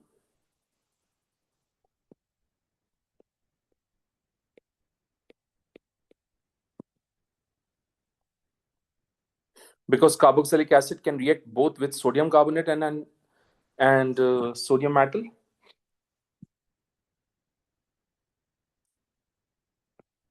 Phenol can react with sodium metal and sodium hydroxide, and alcohol can react only with sodium metal.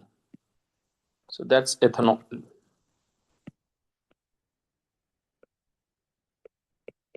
So ethanol can only react with sodium metal. Phenol can react with sodium metal and NaOH. Benzoic acid can react with sodium metal, sodium carbonate, and NaOH. Okay, but obviously acidity has needs to be linked with resonance and stability of anion.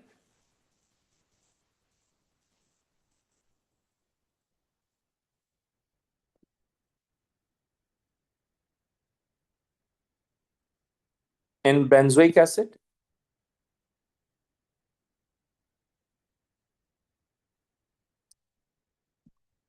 COH group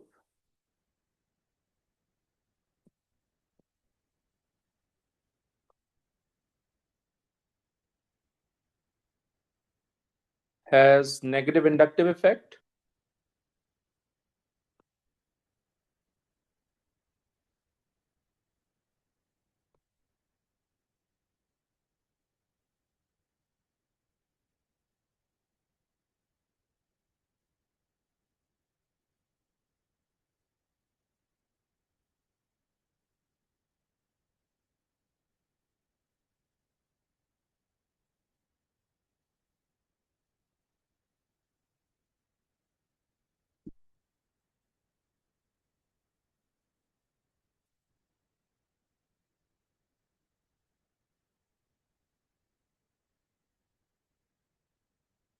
So in benzoic acid, COH has negative inductive effect due to carbonyl group.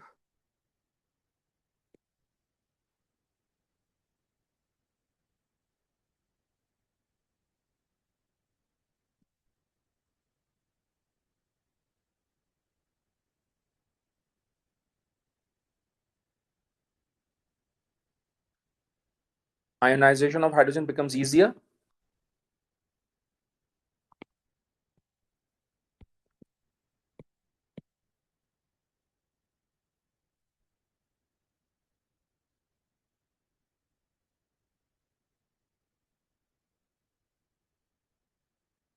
And it,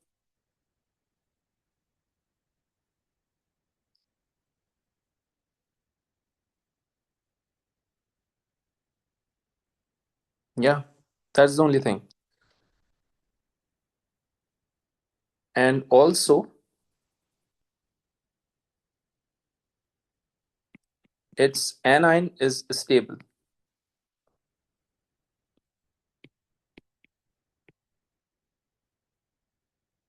In phenol,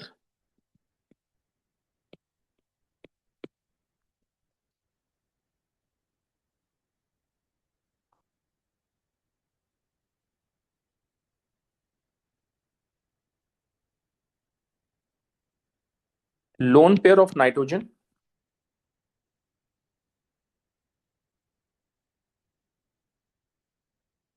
my bad, lone pair of oxygen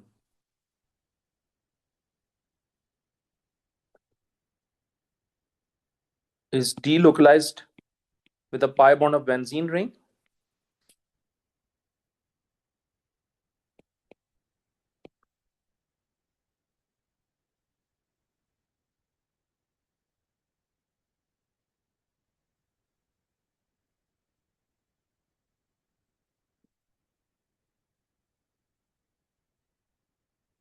In ethanol,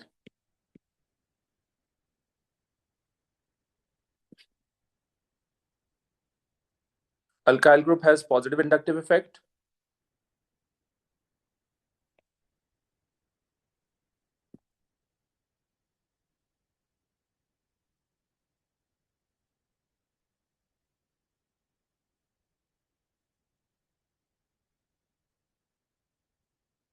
So ionization of hydrogen is not easier.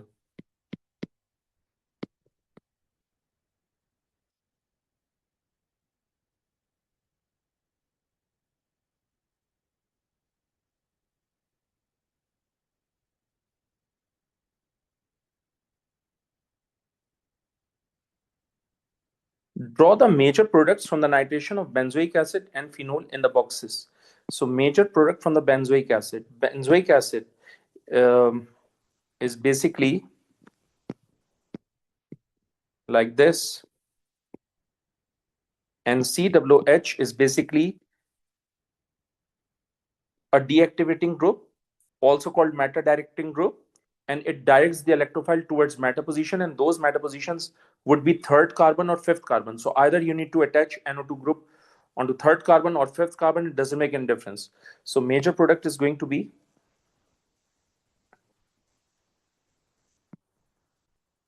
like this.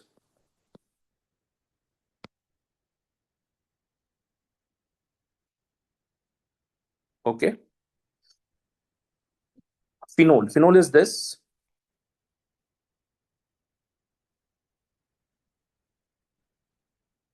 And this OH group of phenol is basically activating group, also called ortho-para directing group. So this group directs the electrophile towards ortho and para position, that is 2, 4, and 6 position, which means NO2 group needs to be attached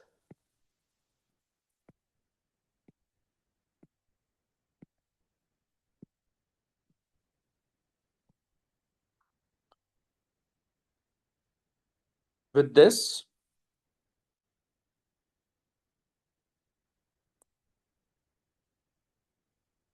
With this, yeah. Okay. And normally मैंने class में कहा था कि para product is basically the major product, but now the question is कि ये para product जो है major product नहीं है. In fact this ortho product is the major product this time, but what's the logic behind that? So logic समझने के लिए let me open this structure.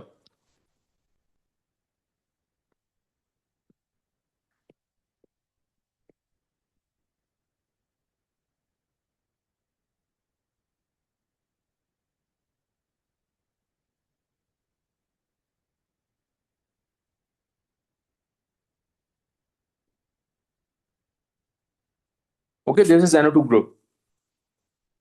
And this nitrogen has 4 bonds, which is why it has positive charge. So this plus neutralizes this minus, which is why NO2 will remain neutral here. Okay. But what's the logic behind this major product instead of para product? Let me explain you. This hydrogen is less electronegative element, so it has slight positive charge. Oxygen is more electronegative element, so it has slight negative charge.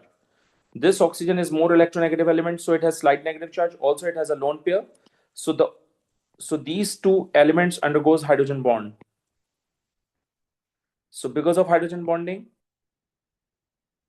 this product is going to be the major product. Okay. तो अगर hydrogen bonding नहीं हो रही होती इन दोनों के दरमियान तो फिर para product would be the major product as per my instruction in the class. Okay, ये याद रखिएगा आप लोग. Ethanol reacts with propanyl chloride to form ester W. So this is ethanol. Oh my bad. This is ethanol and this is propanoic acid. Systematic name for ester W.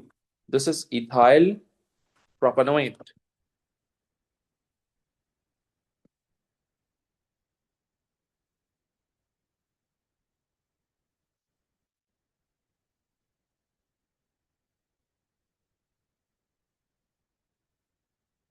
Complete the mechanism for the reaction between propanoyl chloride and ethanol. ROH represents ethanol. Include all relevant lone pairs of electrons, curly arrows, charges, and partial charges. So this oxygen and chlorine are more electronegative elements, so it has slight positive negative charge. Carbonyl carbon has slight positive charge. Oxygen has a lone pair, and obviously lone pair reacts with this. At the same time, pi bond shifts onto this oxygen atom. So the intermediate has to be like this.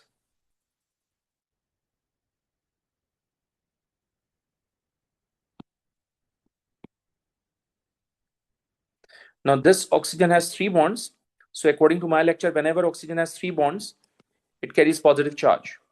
Oxygen is more electronegative element and a positive charge on it makes this oxygen unstable.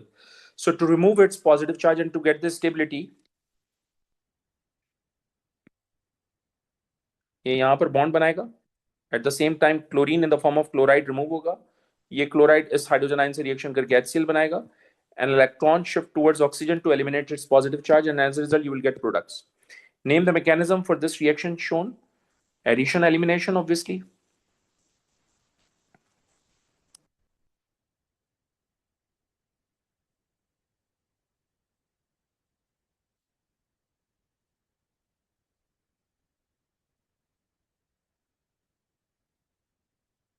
Okay. Question number 8. Define lattice energy.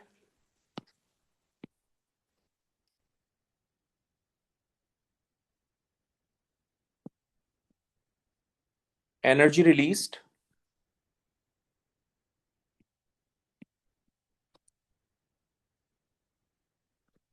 when 1 mole of ionic solid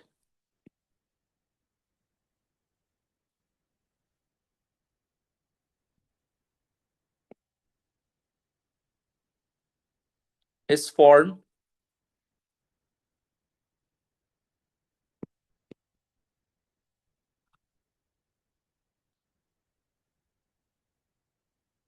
from its gaseous cation and anion.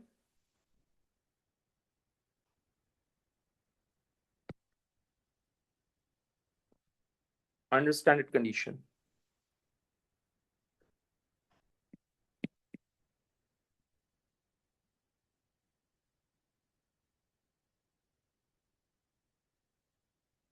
Define enthalpy, change of solution.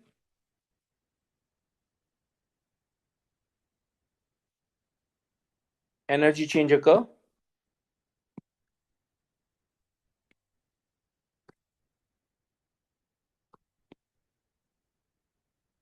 when 1 mole of compound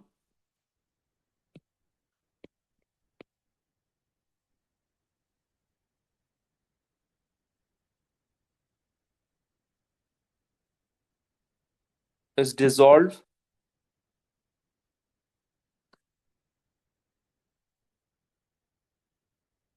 in large amount of water to give an infinite dilute solution.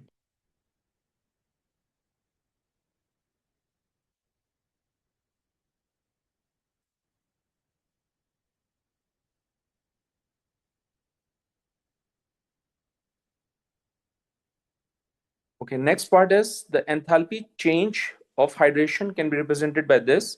Write the mathematical expression for solution and lattice energy. We have done that in class. It's basically minus lattice energy plus enthalpy change of hydration.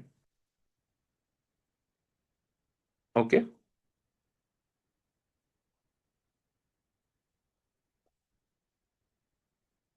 Complete the Born-Haber cycle and also include the state symbols. This is sodium solid and this is chlorine gas.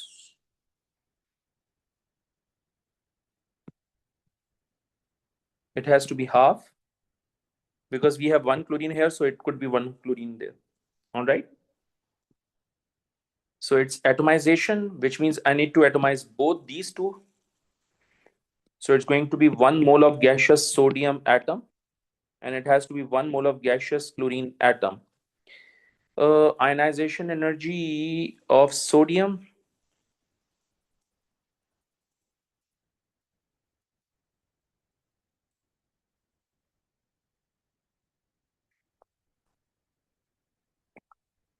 नहीं तो फिर तो different हो जाएगा.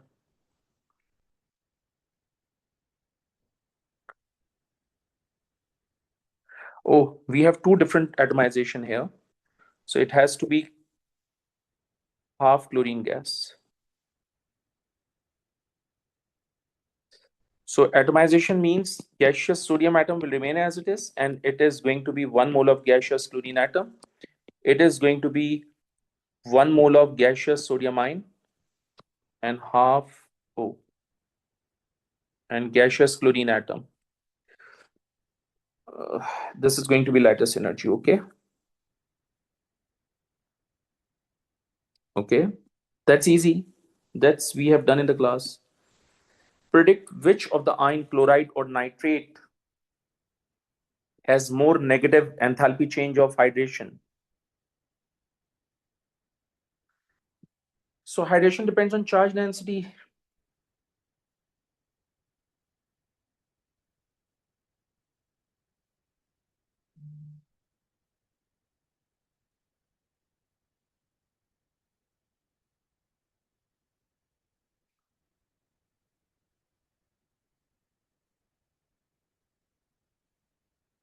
So chloride has a smaller ionic radius.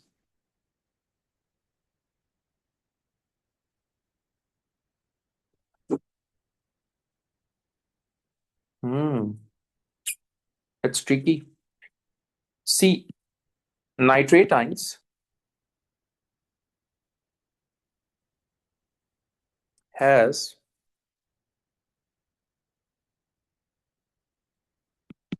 more negative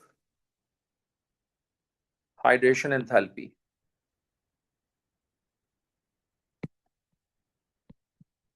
because it can form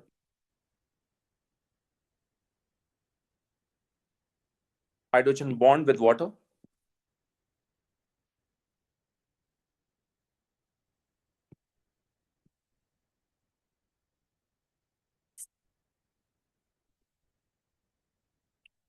And also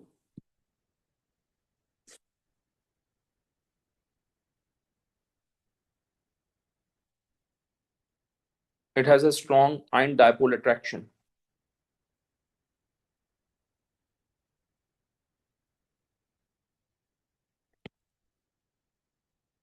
In the case of chloride,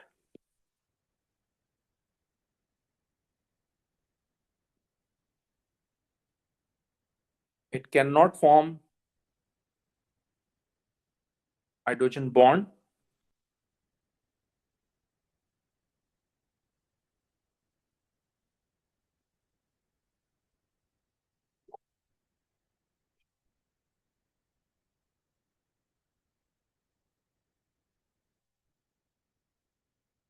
and cannot form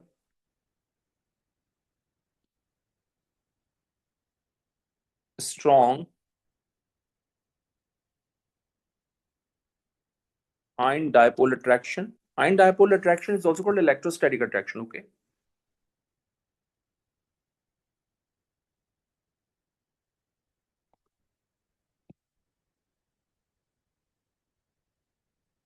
All right.